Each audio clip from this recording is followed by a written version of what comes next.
ஒரு குழந்தை ரொம்ப மெலிந்து இருக்கக்கூடிய குழந்தை பற்றிய வருத்தங்கள் நிறைய பெற்றோர்களுக்கு இருக்கு.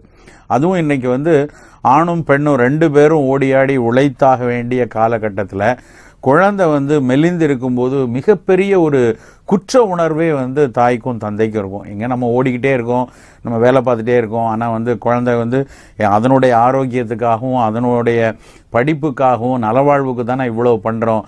ஆனால் அந்த குழந்தை எதிர்பார்த்த எடையோடு இல்லை, அடிக்கடி அதுக்கு ஏதோ ஒரு சளி பிடிக்குது, இல்லை தும்மல் வருது, காய்ச்சல் வருது. எல்லாருமே குழந்தைக்கு நல்லா சாப்பாடு கொடுக்குறியா இல்லையான்னு கேட்குறாங்க அப்படின்னு வருத்தப்படாத இளம் பெற்றோர்களே இல்லைன்னு சொல்லலாம். அந்த அளவுக்கு குழந்தை மெலிந்து இருப்பதை பற்றி கவலைப்படக்கூடிய பெற்றோர்கள் நிறைய பேர் இன்னைக்கு இருக்காங்க. அப்போ நம்ம அந்த குழந்தைய எப்படி எடையை கூட்டுறது, பொதுவாக எந்த உணவுகள் குழந்தைக்கு உடல் எடையை கூட்டும் அப்படின்னு பார்த்தோம்னா நிறைய இப்போ கேழ்வரகு கஞ்சியை முதல்ல வீனிங் ஃபுட்டாக, அதாவது தாய்ப்பால் ஒரு 7 மாதத்துக்கு அப்புறம் 6 மாதத்துக்கு அப்புறம் தாய்ப்பாலோடு சேர்ந்து கொஞ்சம் திட உணவு கொடுக்க வேண்டிய சமயத்தில் முதல்ல கொஞ்சம் கேழ்வரகு கஞ்சி கொடுக்கலாம்.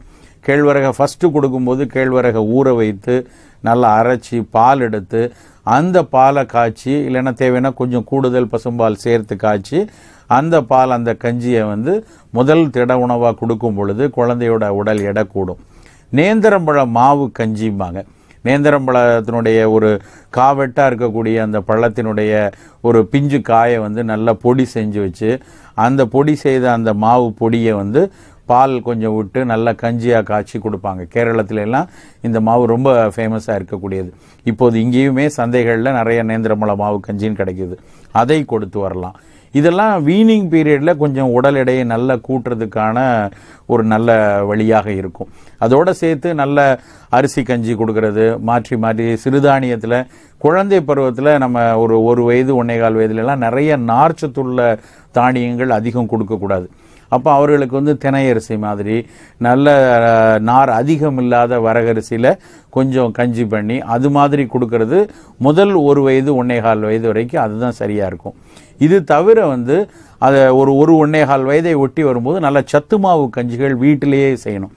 அதில் நல்ல முளைக்கட்டிய பாசிப்பயிறு, நிலக்கடலை, மாப்பிள்ளை சம்பா அரிசி, சம்பா கோதுமை, அப்புறம் சாதாரணமாக வீடுகளில் இந்த மாதிரி சத்து மாவு கஞ்சிகளில் சேர்க்கக்கூடிய இந்த பயிர்கள் எல்லாத்தையும் சேர்த்து அதை மாவாக்கி அந்த மாவில் கஞ்சியாக காய்ச்சும் போது பனங்கருப்பட்டி கொஞ்சம் போட்டுக்கிட்டோம்னா அந்த பனங்கருப்பட்டியிலிருந்தும் நிறைய நொதிகளும் இரும்பு சத்தும் சேர்ந்து இந்த சத்து மாவில் இருக்கக்கூடிய எல்லா புரதங்களும் சேர்ந்து குழந்தைக்கு நல்லா திடமாக வெயிட் கூடுறதுக்கு நல்ல உதவியாக இருக்கும். கஞ்சியை நம்ம தொடர்ந்து காட்டி குழந்தைக்கு போர் அடிக்க வச்சிடக்கூடாது. நிறைய வீட்டில் என்ன செய்வாங்கன்னா கஞ்சி நல்லது நல்லதுன்னு தினமும் காலையில் கொடுத்து குழந்தை கஞ்சியை கண்டாலே ஓட ஆரம்பிச்சிடும். அப்படி இல்லாமல் அதை வாரத்துக்கு 1 நாள் 10 நாளைக்கு 1 நாள் முதல்ல ஒரு சர்ப்ரைஸ் ஃபுட்டாக கொடுக்க ஆரம்பித்து அது குழந்தைக்கு அதன் மேல் ஒரு பிடித்தத்தை உருவாக்கணும். அப்படி கொடுக்க ஆரம்பிக்கும் போது தான் அந்த குழந்தை எப்பொழுதுமே ஒரு சத்து மாவு கஞ்சியை நல்லா விரும்பி சாப்பிடக்கூடிய ஒரு தன்மை இருக்கும். அதே மாவில் நல்ல கொழுக்கட்டை மாதிரி ஒரு 2 வயது 3 வயது ஆனதுக்கப்புறம் நல்ல இனிப்பு கொழுக்கட்டை மாதிரி இதே சத்து மாவில் இனிப்பு கொழுக்கட்டை செய்து கொடுக்கலாம். அதுவும் உடல் எடையை கூட்டுறதுக்கு நல்லாயிருக்கும். இன்னொரு ரொம்ப எளிதாகவும் எடை நல்லா கூட்டுறதுக்கு குழந்தைகளுக்கு நம்ம கொடுக்க வேண்டியது நிலக்கடலை. நிலக்கடலை வெயிட் கெய்னிங்க்கு சின்ன பிள்ளைங்களுக்கு அவ்வளோ நல்லதாக இருக்கும். வெயிட்டோடு சேர்ந்து அதிக புரதமும் துத்தநாக சத்தும் கடலையில் இருக்குது. அந்த ஜிங்க் சத்து கடலையில் இருக்கிறதுனால நல்ல நோய் எதிர்ப்பாற்றலும் கூட சேர்ந்தே கிடைக்கும். ஏன்னா குழந்தைக்கு வெறும் வெயிட் ஏறி பிரயோஜனம் இல்லை. நல்ல சில குழந்தைக்கு பார்த்தீங்கன்னா ரொம்ப பொதுன்னு இருக்கும், ஆனால் அதுக்கு சுத்தமாக நோய் எதிர்ப்பாற்றல் இருக்காது, ஊழச்சதைன்னு சொல்லுவாங்க.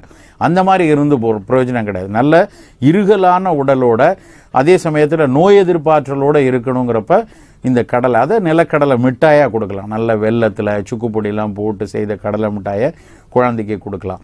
கம்பு உருண்டை செய்து கொடுக்கலாம். கம்பு உருண்டை செய்யும்போதும் அவங்க இந்த மாதிரி வெல்லத்தோடு சேர்ந்து உருட்டி செஞ்சு கொடுக்கும்போது குழந்தைக்கு இரும்பு சத்து கிடைக்கும், எடை கூடும், நல்ல நோய் எதிர்ப்பாற்றலும் சேர்த்து கொடுக்கும். இதோடு சேர்ந்து தினசரி கண்டிப்பாக ஒரு வாழைப்பழம் சாப்பிட வைக்கணும். வாழைப்பழம் தினம் சாப்பிட ஆரம்பிச்சிட்டாலே குழந்தையினோட எடை படிப்படியாக கூட ஆரம்பிச்சிடும். நிலக்கடலை, வாழைப்பழம், கம்பு, கேழ்வரகு கஞ்சி, சத்து மாவு கஞ்சி, இதோடு சேர்ந்து தேங்காய் பால், நல்லா ஆப்பத்தில் தேங்காய் பால் வச்சு சாப்பிட்றது, இடியாப்பத்துக்கு தேங்காய் பால் வச்சு சாப்பிட்றது, இதை குழந்தைகளுக்கு கொடுத்துக்கிட்டே வந்தாலே ஒட்டு மொத்தமாக நல்ல ஒரு நோய் எதிர்ப்பாற்றலுடன் கூடிய சரியான சரிவிகித எடை உயர்வு அந்த குழந்தைக்கு கண்டிப்பாக கிடைக்கும்.